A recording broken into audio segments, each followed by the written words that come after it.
고린도후서 1장 1절로 12절의 말씀을 저와 여러분이 교독하겠습니다. 286면 앞에 있는 화면을 여러분이 봐주시기를 바랍니다. 하나님의 뜻으로 말미암아 그리스도 예수의 사도된 바울과 형제 디모데는 고린도에 있는 하나님의 교회와 온 아가야에 있는 모든 성도에게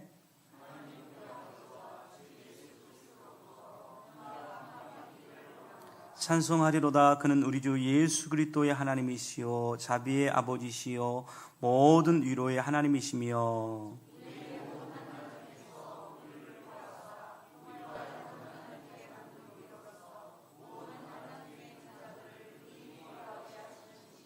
그리스도의 고난이 우리에게 넘친 것 같이 우리가 받는 위로도 그리스도로 말미암아 넘치는도다.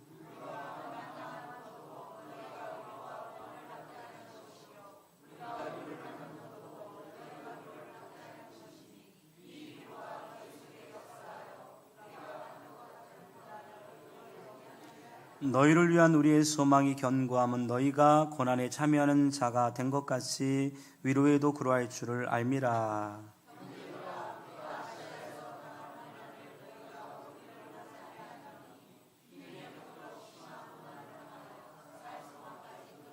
우리는 우리 자신이 사형 선고를 받은 줄을 알았으니 이는 우리로 자기를 의지하지 말고 오직 죽은 자를 다시 살리시는 하나님만 의지하게 하심이라.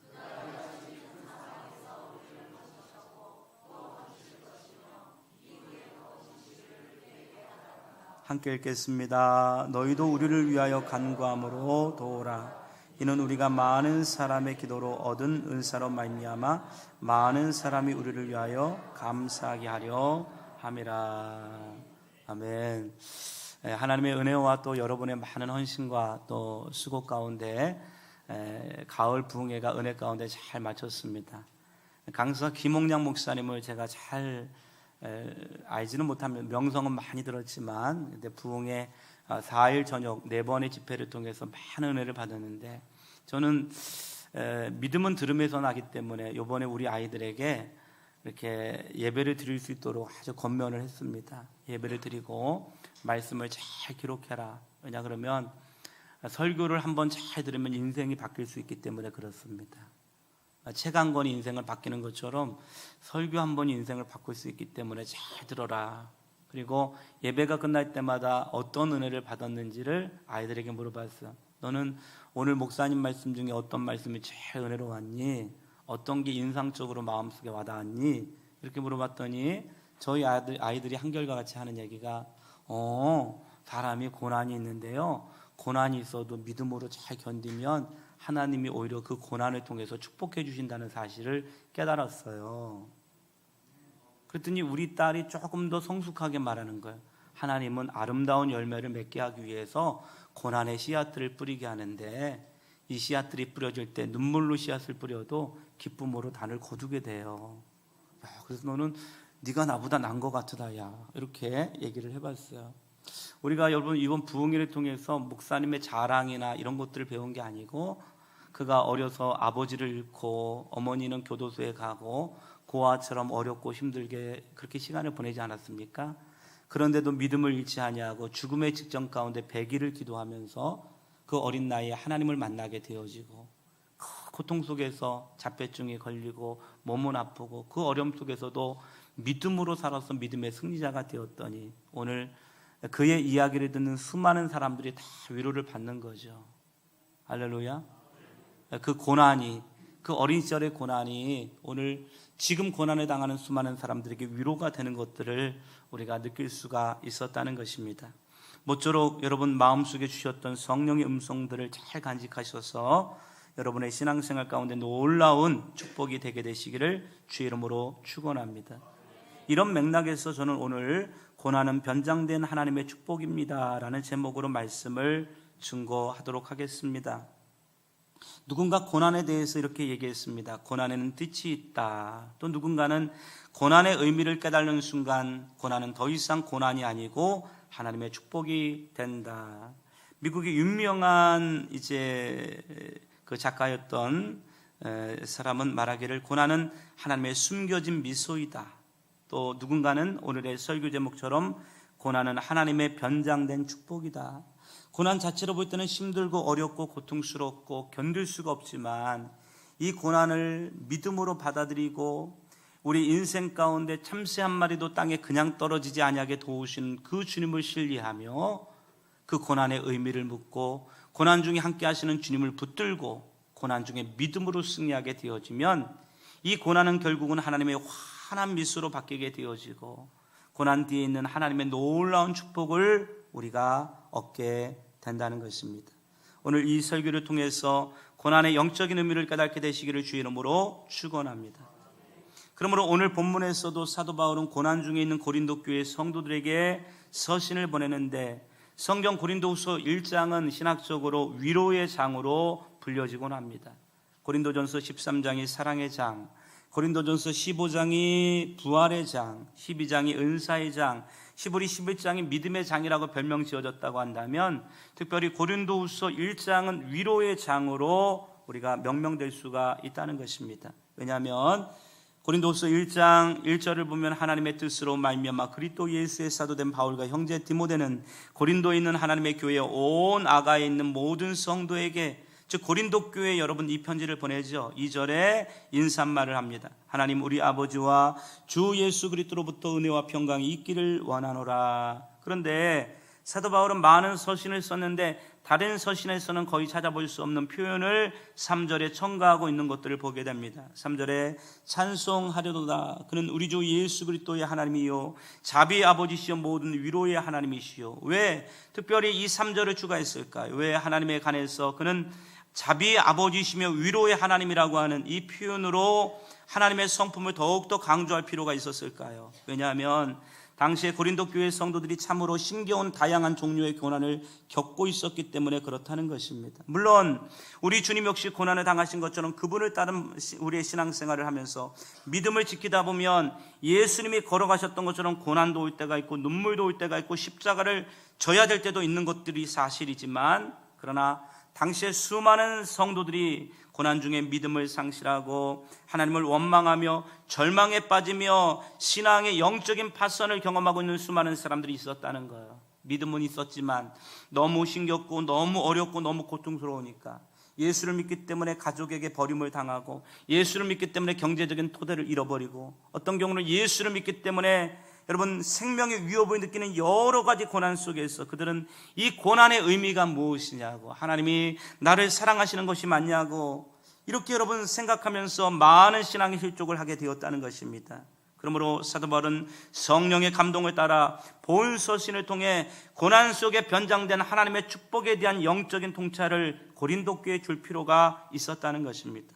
여러분, 왜 고난은 하나님의 변장된 축복이 될 수가 있을까요? 오늘 본문은 세 가지를 말씀하고 있는데, 첫 번째는 고난이야말로 하나님의 위로를 경험하는 최적의 타이밍이 된다는 것입니다. 4절 5절을 다 같이 읽겠습니다. 시작. 우리의 모든 환난 중에서 우리를 위로하사 우리로 하여금 하나님께 받는 위로로서 모든 환난 중에 있는 자들을 능히 위로하게 하시는 이시로다. 그리스도의 고난이 우리에게 넘친 것 같이 우리가 받는 위로도 그리스도로 말미암아 넘치는도다. 여러분, 목이 마르면 물의 소중함을 더욱 간절히 실감하게 됩니다. 혹독한 추위 속에서는 따뜻한 방 안에 옮겨 포근한 이불의 감촉을 더 잘 느낄 수가 있습니다. 재가 많은 곳에 은혜가 넘친다는 말씀처럼 인간의 심각한 죄는 하나님의 자비와 사랑을 더 깊이 체험하게 만듭니다. 이처럼 우리가 인생을 살다가 지독한 고난을 겪는 중에 우리는 우리의 고난의 한가운데로 찾아와 주셔서 우리를 감싸 안으시는 주님을 만나게 되고, 이때 만났던 주님의 따뜻한 사랑과 위로는 우리 일평생의 그 어떤 시간보다 더 주님의 사랑과 성품을 진정으로 체험하게 된다는 것입니다. 실로 고난이 넘치는 곳에 위로도 넘치게 된다는 것입니다. 언제 물을 먹으면 가장 맛있을까요? 목마를 때입니다. 언제 밥을 먹으면 가장 맛있을까요? 배고플 때입니다. 언제 오리털 박하를 보면 가장 따뜻할까요? 추울 때입니다.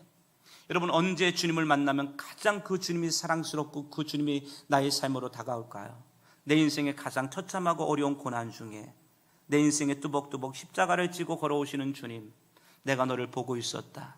내가 너를 사랑한다, 내가 너를 잊지 않았다 하시는 주의 음성을 우리가 듣게 될 때 이 주님의 사랑을 느끼게 되는 줄로 믿습니다. 미국의 유명한 신유사역적인 여성 캐더린 쿨만이라고 하는 여자는 어려서 굉장히 가난하고 고통스러운 가정에서 자란 것입니다. 예수를 믿었습니다. 그는 결혼을 했습니다. 그런데 남편이 일찍 죽게 됩니다. 자식도 여러분 낳는데 일찍 죽게 됩니다. 인생의 수많은 고통과 어려움 속에서 이 여자는 상처받았습니다. 죽고 싶었습니다. 술도 먹고 낭망하고 절망했습니다. 그러나 자기 마음속에 있었던 믿음을 저버리지 못하고 이 여자는 기도하기 시작했습니다. 기도하다가 은혜를 받고, 기도하다가 능력을 받고, 기도하다가 여러분 자기가 예수님의 이름으로 명령할 때마다 병든 자가 치료되는 놀라운 하나님의 능력을 얻게 됩니다. 이 여자는 세계적인 신유사역자로 쓰임받게 되어지는데 자기의 지난 날들을 회고하면서 이렇게 얘기합니다. 저는 제 인생에 너무 아프고 힘들고 어려웠는데, 부모가 없을 때 남편 때문에, 가정의 파손 때문에 어려웠는데, 저는 그 상처 속에서 주님을 만났는데 마치 차가운 거리를 옷 없이 지나가다가 따뜻한 옷을 입었던 것처럼 그 어느 때보다 주님의 사랑을 더 뜨겁게 느낄 수가 있었습니다. 고백하게 된다는 것입니다. 여러분, 우리 인생의 고난이야말로 하나님의 위로를 경험하는 최적의 타이밍이 될 줄로 믿습니다. 그러므로 고난 중에 낭망하지 말고 기도할 수 있게 되시기를 주의 이름으로 축원합니다. 고난 중에 우리 인생의 고난의 바다를 찾아오시는 예수님을 기대할 수 있게 되시기를 주의 이름으로 축원합니다. 두 번째는 고난 뒤에 축복을 경험한 이들만이 고난당하는 자들을 위로할 수가 있다는 것입니다. 6절 7절을 다 같이 읽겠습니다. 시작. 우리가 환난당하는 것도 너희가 위로와 구원을 받게 하려는 것이요, 우리가 위로를 받는 것도 너희가 위로를 받게 하려는 것이니 이 위로가 너희 속에 역사하여 우리가 받는 것 같은 고난을 너희도 견디게 하느니라. 너희를 위한 우리의 소망이 견고함은 너희가 고난에 참여하는 자가 된 것 같이 위로에도 그러할 줄을 알미라. 오늘 여러분, 사도 바울은 성령의 감동을 따라 우리 성도가 환난, 즉 고난을 당하는 이유를 설명하고 있습니다. 6절에 우리가 환난 당하는 것도, 우리가 환난 당하는 것도, 즉 우리가 환난 당하는 영적인 이유가 있다는 것입니다. 이유는 너희가 위로와 구원을 받게 하는 것이요, 즉 여러분, 이 사도 바울과 믿음의 사람들이 오늘 환난과 어려움을 당하는 것은 다른 사람들이 이 사람들의 환난과 어려움을 통해서 위로를 얻고 구원을 얻게 된다는 것입니다. 가령 설명을 하자면, 혹 우리는 우리의 어떠한 특별한 죄 때문에 벌을 받거나 하나님이 우리를 미워하시거나 버리셨다고 오해하며 신앙적으로 크게 상심하거나 심지어 믿음의 방패를 빼앗기고 구원의 투구를 약탈당할 수가 있다는 것입니다. 저는 지금 기억이 나는데 이때쯤 고등학교 3학년 때 교회 생활을 열심히 했습니다. 고3 때도 성가대를 하고, 고3 때도 주일학교 교사를 하고, 수요예배를 가고 금요예배를 갔습니다. 심지어는 주일날 학교에서 보충을 하는데 늦게 갔다가 국사 선생님이 미친 개였는데 미친 개한테 물려갖고 엄청 맞았습니다. 너만 예수 믿냐? 너만 교회 다니냐? 옆구리를 여러분 꼬집는데 너무 아팠습니다. 옛날 선생님들은 특수부위를 꼬집었습니다. 사타구니를 꼬집든지 무슨 콧구멍을 꼬집든지 했는데 너무 아팠는데, 그렇게 신앙생활을 했는데 여러분, 대학교를 40명 뽑는데 41등으로 또 떨어졌습니다. 제가 그날 여러분 막 거리를 지나다니다가 여러분 교회를 가가지고 하나님 앞에 따졌습니다. 하나님 살아계십니까? 하나님 살아계십니까? 그러면서 여러분, 제가 지금도 기억나요. 제가 섬기던 경택감리교회 앞에 가보면 강대상 옆에 제가 기도하던 자리가 있었는데, 거기서 하나님이 살아계시는, 내가 주일학교 교사도 하고 성가대도 하고 이렇게 주를 위해 중2 때부터 살았는데 주님이 어떻게 다른 사람 몰라도 떨어질 수가 있냐고. 제가 따진 게 맞나요? 이렇게 막 하나님 앞에 따졌습니다. 그런데 여러분, 그렇기 때문에 이럴 때 제 마음속에서, 야, 이거 하나님이 나를 안 쓰시려나? 내가 봉사할 때 뭐 잘못했나? 하나님이 나를 미워하시나? 별의별 생각이 많이 들었습니다. 예수를 처음 믿었을 때 고난을 당하면 하나님이 나를 미워하시나? 내가 죄를 졌나? 어쩔 때는 하나님이 나를 버리셨나? 여러 가지 마음속에 상심한 마음이 들고, 심지어 믿음을 빼앗기고 교회를 떠나가고 그러는 경우가 많이 있습니다. 중고등학교 때 공부 열심히 여러분 신앙생활 하다가 대학교 떨어지고 교회 떠나가는 애들이 있습니다. 어떤 애들은 여러분 직장 안 됐다고 교회 떠나가는 애들도 있습니다. 왜? 고난이 오면 하나님의 사랑을 의심하고 여러분 시험에 들 수가 있다는 것입니다. 그런데 사도 바울과 같은 위대한 신앙의 사람들에게도 동일하게 임하는 고난을 보면서, 그리고 그의 삶의 역전을 보면서 위로를 얻을 뿐만 아니라 믿음을 지켜 구원을 얻게 된다는 거예요. 사도 바울을 보니까 사도 바울은 믿음도 엄청 좋고 하나님의 사랑하시는데 그의 인생들 가운데 여러분 형언할 수 없는 수많은 고통과 고난이 있었음을 보게 된다는 것입니다. 사도 바울은 복음을 증거하다가 부인이 도망갔어요. 복음을 여러분 전하다가. 그런가 하면 그는 몸이 너무 아팠어요. 아, 예수 잘 믿어도 아플 수가 있구나. 할렐루야. 이거를 믿으셔야 돼요. 예수를 잘 믿기 때문에 가정이 깨질 수도 있다. 예수를 잘 믿어도 아플 수가 있다. 예수를 잘 믿어도 사람들에게 인기가 없을 수가 있다. 나중에 여러분 사도 바울은 로마의 연금 상태가 됐는데 2층 셋방에서 여러분 일생을 마쳐요. 예수를 잘 믿어도 2층 셋방에서 인생을 마칠 수가 있다. 할렐루야. 제가 2층 셋방 살 때 여러분 이 말씀을 엄청 은혜를 받았어요. 할렐루야. 먼저 고난을 통과하여 하나님의 변장된 축복을 받은 이들의 신앙의 간증을 들으면서 고난 중에 있는 이들 역시 고난을 견디게 하는 힘을 공급하게 된다는 거예요. 아, 저 사람도 고난이 있었구나. 저분도 어려움이 있었구나. 할렐루야. 제가 대학교를 다닐 때 목회를 할까 말까 개척을 하는데 돈이 없었기 때문에 그렇습니다. 근데 한 번은 장경동 목사님이 저희 학교 선배인데 오셔서 하는 얘기가, 너네들이 고난을 아냐? 너네들이 인생의 상처를 아냐? 실패의 경험을 아냐? 밀리는 기분을 아냐? 대학원 여러분 하면서 부흥회를 하는데 그렇게 설명하면서 하는 거예요. 자기가 대학교를 졸업하고 열심히 공부하고 또 하루에 2끼 먹으면서 책을 읽고 방학 때가 되면 그 산에 올라가서 생식만 먹으면서 성경을 읽고 이랬는데 안양에다가 여러분 개척을 했대요. 개척을 했는데 이 개척을 하고 났는데 주변에 있는 교당 교회가 가깝다고 허락을 해주지 않아서 개척을 못하고 탁구장을 열었대요. 그래서 자기는 그때 탁구를 배웠는데 그냥 탁구장 주인으로 일생을 마치려고 그랬대요. 근데 개척은 못하고 주변에 돌아다니면 교회는 많은데 자기가 목회할 교회가 없어서 자기는 인생이 그렇게 끝나는 줄 알았대요. 제가 그거를 보면서 엉엉 울었어요. 야, 저렇게 훌륭하신 분도 저렇게 인생에 사연이 있구나. 어려움이 있구나. 여러분, 저 재수할 때 여러분 시험 받았거든요. 그랬더니 한국교회가 요즘 쓰시는 주성민 목사를 보니까 그 잘난 신학대학교를 10번 떨어졌대요. 저 그분 10번 떨어졌다는 얘기를 들으면서 그분이 얼마나 매력적으로 보이든지. 할렐루야. 여러분, 서울대 나왔다, 대학을 한 번에 나갔다, IQ가 150이다, 의대를 갔다, 봉사하고 헌신하고 수고했더니 하나님이 척척척척 들어주셨다. 이것도 은혜가 될지 모르겠지만 그럼에도 불구하고 인생이 계속 엮이고 어렵고 힘들고 고통당하고 아프고, 그러나 그 약함 중에도 주님을 의지하고 살아갔더니 주님은 결국 그 인생을 역전시켰다라고 하는 이 메시지가 수많은 여러분 어려움을 당하는 사람들에게 위로가 될 줄로 믿습니다. 할렐루야. 어떤 분이 계셨습니다.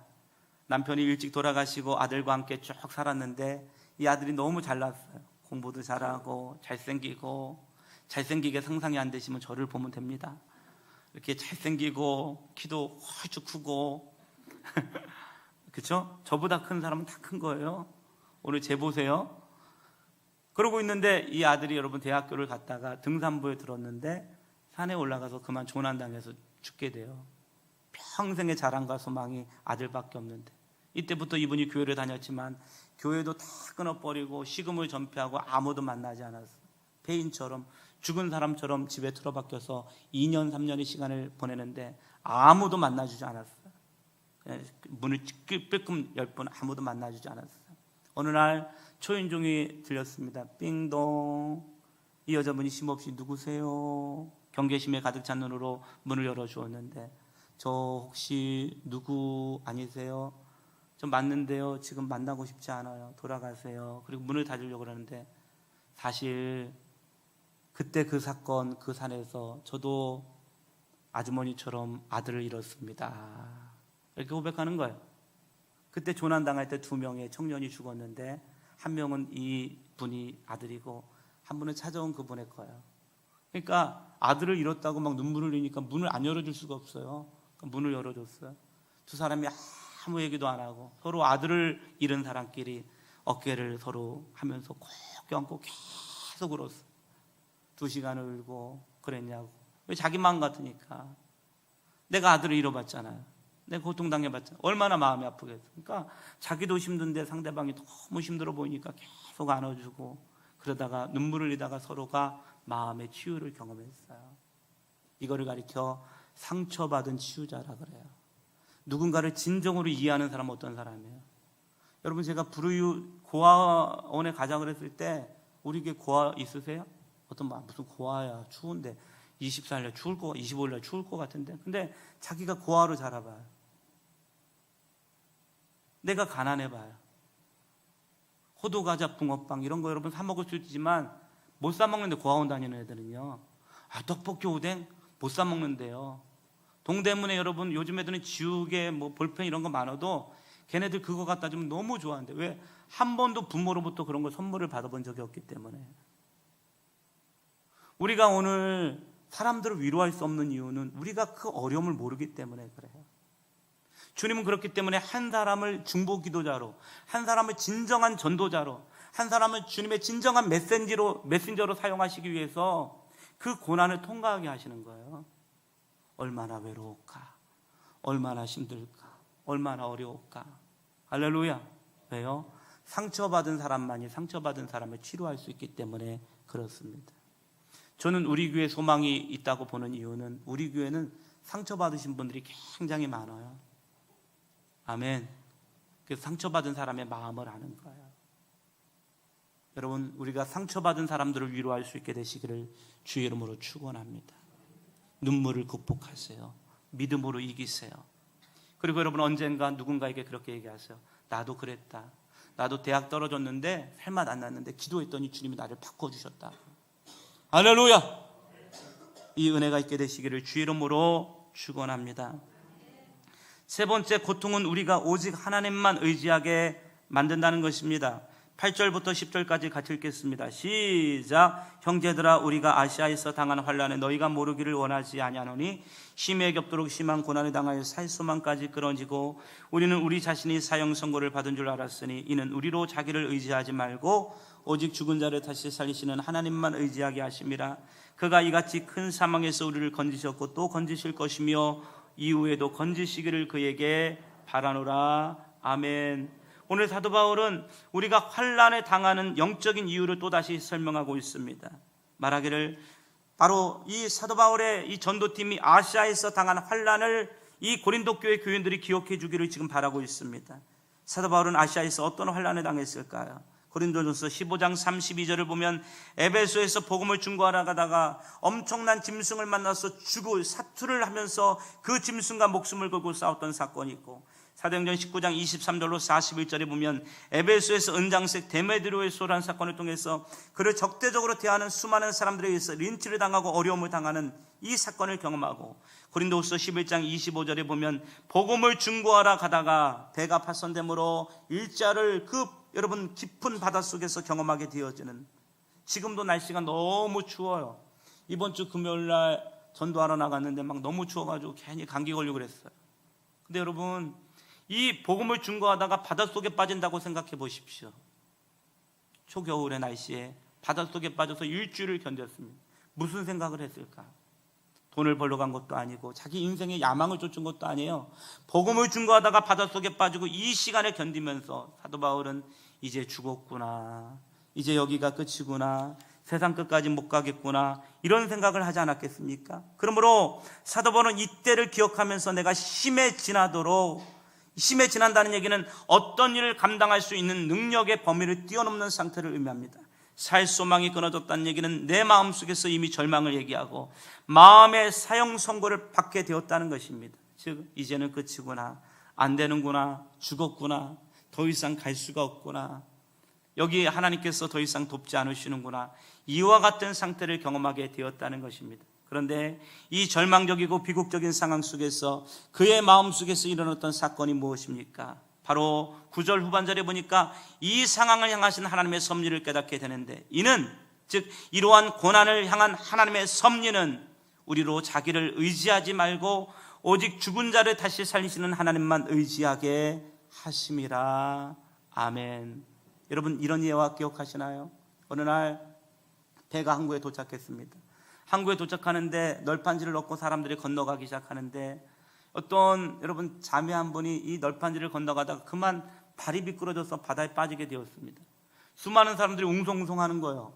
저 여자가 빠져 죽어가고 있는데 여러분 어떻게 되나 웅성하는 거예요. 근데 보니까 젊은 해군이 하나 있었어요.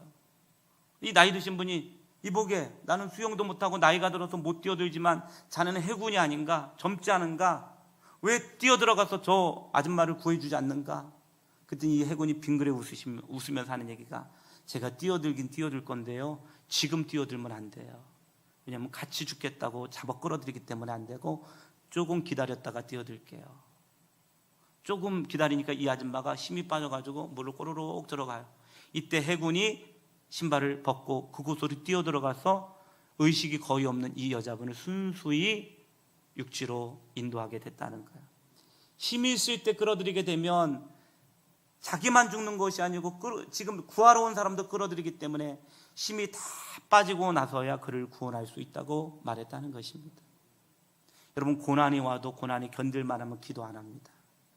경제적으로 어려도 조금만 살만하면 철야에 오기보다 자기의 인간의 방법으로 문제를 풀고 나에게 어떤 능력이 조금이라도 남아있다고 생각하면 그 능력을 의지하면서 하나님을 의지하지 않아요. 사람은 만만하지 않아요. 하나님은 인생의 절대적인 고통과 고난을 통과하면서 내 힘으로 감당할 수 없는 건강의 문제, 죽을 수밖에 없는 상황, 쫄딱 망할 수밖에 없는 상황, 내 힘과 내 능력의 한계 범위를 넘어서게 하면서 우리로 하여금 자기 자신을 의지하지 말고 오직 하나님만 의지하게 하시는 역사가 있다는 거예요. 할렐루야. 여러분, 오늘 우리가 고난을 당할 때 계속 고난이 오고 있습니까? 계속 어려움이 오고 있습니까? 이유는 뭘까요? 여전히 내 자아가 남아있기 때문에 그래요. 고난을 통해서 나의 자아가 죽고 나의 노력이 죽고 나의 모든 의가 죽고 오직 예수님만 자랑하게 될 때 그때 역사는 일어나게 될 줄로 믿습니다. 절대적인 고난은 오직 주님만 의지하게 합니다. 절대적인 고난은 생명을 걸고 주를 부를 수 있는 기도의 학습의 좋은 장이 되는 것입니다. 죽은 자를 다시 살리시는 하나님만 의지하게 된다는 것입니다. 그랬더니 이 상황 속에서 영적인 섭리를 깨닫고 나는 죽을 수밖에 없어요 주님, 여기서 끝일 수밖에 없어요 주님, 그러나 주님이 섭리가 있다고 한다면 저를 건져주시옵소서. 그가 생명을 걸고 기도했더니 그 죽음의 상황 속에서 바울은 기적적으로 살아나게 되어지고 이후에 주님의 능력의 역사를 간증하게 되는 놀라운 삶을 살게 되었다는 것입니다. 그때의 그 체험이 사도 바울로 하여금 예전보다 더 놀라운 믿음을 주는데 이와 같은 체험적인 신앙을 통해서 그의 남은 생애 속에서도 어떤 고난이 와도 결코 두려워하거나 낙심하지 않고 예전에 건지셨던 주님이 지금도 건지실 거고 지금도 역사하신 주님이 앞으로도 역사하실 것이다. 할렐루야. 이 믿음이 필요한 거예요. 그러므로 고난의 최저점을 통과해야 됩니다. 아멘. 누군가 물속에 빠지면 어떻게 되냐니까 물속에 빠져서 살아남는 방법은 차라리 물 밑에까지 내려가래요. 힘을 쭉 빼고 밑에까지 내려가서 힘들어도 땅바닥을 손으로 잡으래요. 그리고 엉금엉금 육지 쪽으로 걸어 나오면 된대요. 물에 빠질 거면 확실히 빠져야 돼요. 할렐루야. 예수와 함께 죽으려면 확실히 죽어야 돼요. 그래야 주님이 살아나세요. 믿으십니까? 이 믿음을 우리가 경험하게 되어지면 이후에 어떤 고난과 어떤 어려움이 와도 믿음으로 극복하고 기도로 극복하고 주님의 영광을 드러나게 되게 될 줄로 믿습니다. 이런 의미 가운데 고난을 믿음으로 통과하고 나면 얻게 되는 축복이 있고 이 고난이야말로 하나님의 변장된 축복임을 우리는 알 수가 있다는 것입니다. 고난이 신겨오면 신겨올수록 그 누구보다 하나님의 위로와 은혜와 축복을 더 흘러넘치게 체험할 수 있는 것입니다. 고난 중에 믿음이 실족하거나 파손당하지 않고 승리한 사람의 삶은 고난 중에 있는 수많은 사람들에게 간증이 되고 메시지가 되고 위로가 되고 소망이 될 줄로 믿습니다. 인간이 더 이상 아무것도 할 수 없는 절대적인 고난을 통과할 때 우리의 믿음은 단 1%도 자기 자신을 신뢰하지 않고 오직 죽은 자를 다시 살리시고 주님만 의지하고 그분만 바라보고 생명을 걸고 기도를 배우게 된다는 것입니다. 그런 일사각오의 믿음과 승리를 체험해 본 사람들은 이후에 어떤 고난 속에서도 좌절하거나 낭망하지 않고 그때 도우셨던 주님을 기억하고 오직 하나님만 의지하고 기도의 삶을 살아가게 된다는 것입니다. 오늘 고난 중에 있는 성도님들이 계실지 모르겠어요. 어려움 있는 사람이 있을지 모르겠어요. 그러나 오늘 고난 중에 있는 변장된 하나님의 축복을 기대하시면서 승리하시고 여러분의 삶이 간증이 될 수 있게 되시기를 주의 이름으로 축원합니다.